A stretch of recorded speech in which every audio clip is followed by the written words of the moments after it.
So this week I read something a little bit different than the previous books. Lao Tzu, Tao Te Ching. This is Eastern philosophy, of course, and I'm actually I'm very interested in philosophy. If you didn't know that, and Eastern philosophy also, it's very fascinating. And this is a great book to read. It's a translation from the original work. If you don't know about Lao Tzu, it's actually still questioned whether that was a real person or just a legend. But it was. This was written before Christ, like these passages here, and whether they are written by him or someone else, they are still like very great teachings. So in this video I'm going to summarize the best 5 ideas from this book.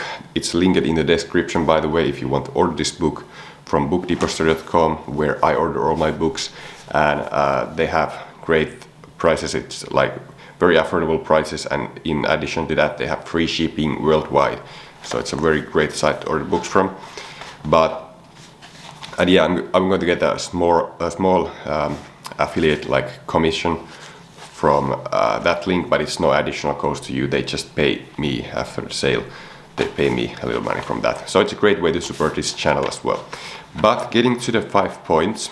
So, and this book, by the way, it's not necessarily that easy to understand, even though it's a translation. Some things you might not really like fully get, but here are some like more like practical ideas for today's world, these 5 ones. So first point here, and instead of reading actually my own notes, I'm going to go to the point in the book and read the full passage for you first and then give my take on it.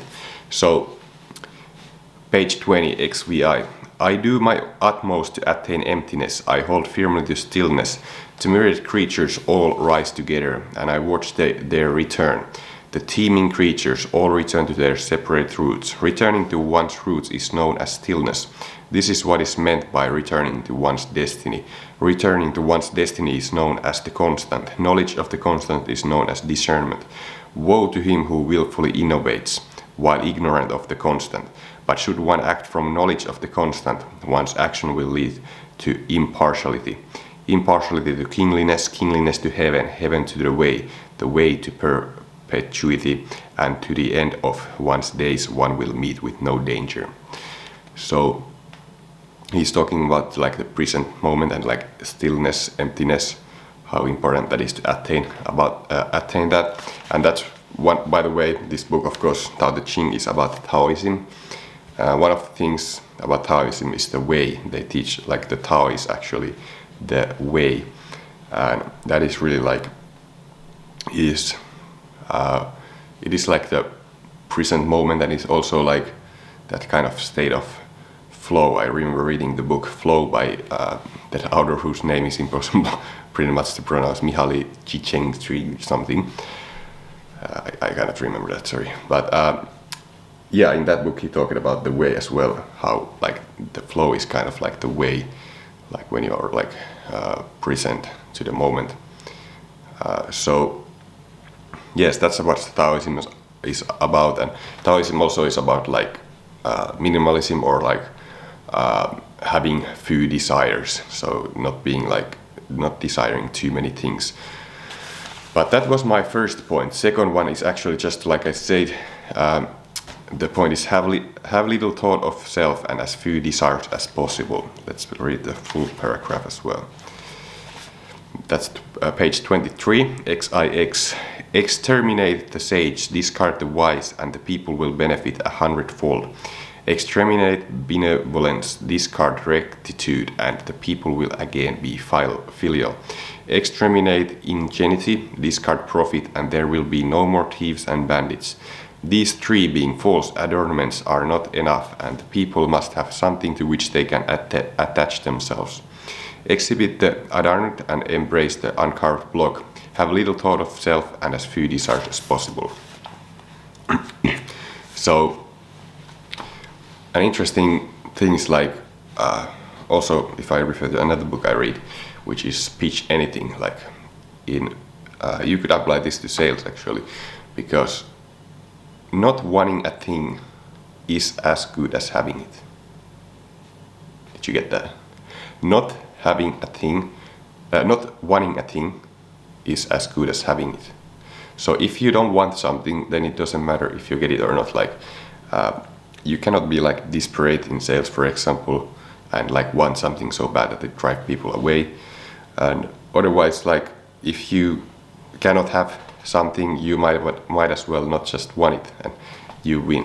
Because if you don't want the car that you don't have or whatever, then you won already. Like because if you don't want it, it's as good as having it. So yeah.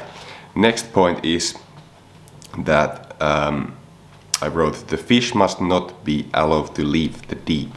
I'm going to read the full paragraph again.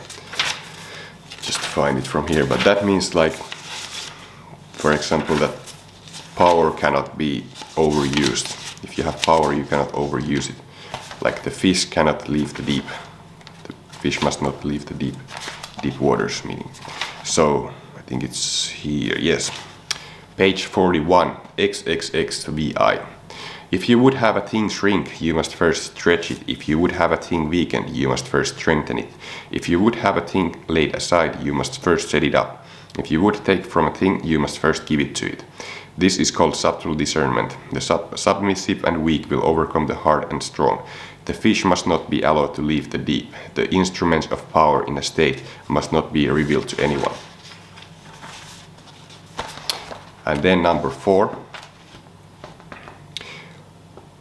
And I'll read this actually first from the paragraph here, the full passage. Here, page 51, XLIV. Your name or your person, which is dearer? Your person or your goods, which is worth more? Gain or loss, which is greater bane? That is why excessive meanness is sure to lead to a great expense. Too much store is sure to end in immense loss. No contentment, and you will suffer no disgrace. Know when to stop, and you will meet with no danger. You can then endure. That's a great one.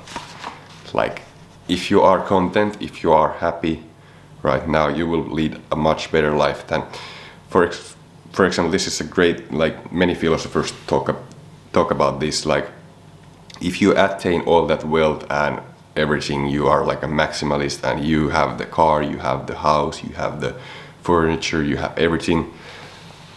There is an expense in that. You will constantly have that worry and anxiety then that you will lose it. Like you will lose that house or you will lose that car, and that's actually might be greater pain than not having it actually. So I definitely myself believe in like minimalism and not having too many things. One great book, by the way, is Way of the Warrior or something like that. Bruce Lee's, like it's about Bruce Lee's philosophy, and he also talks about that how like you must like die before you die. You must like lose everything before you can lose it, and then you will have like that peace because you cannot lose anything anymore because you have already like you're living as you were like dead already. And so if you lose, if that cup that you so value drops and breaks down, you will not cry because of that, because you have already like, it's also I think Ryan Holiday in some book talks about some kind of ancient kind of this kind of text as well from some Eastern writer, and it was like about how like some Chinese person or something, they every day they say like if that this cup will break, this cup one day this cup will break, or they thought that, and then when one day it broke, they didn't complain because they already knew it. It sounds kind of like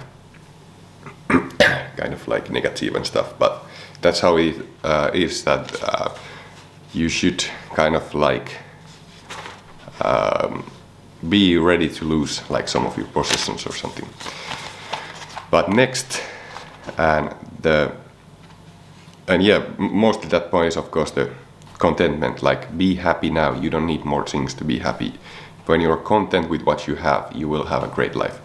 But finally, number 5 is that just a simple one. One who knows does not speak, and one who speaks does not know.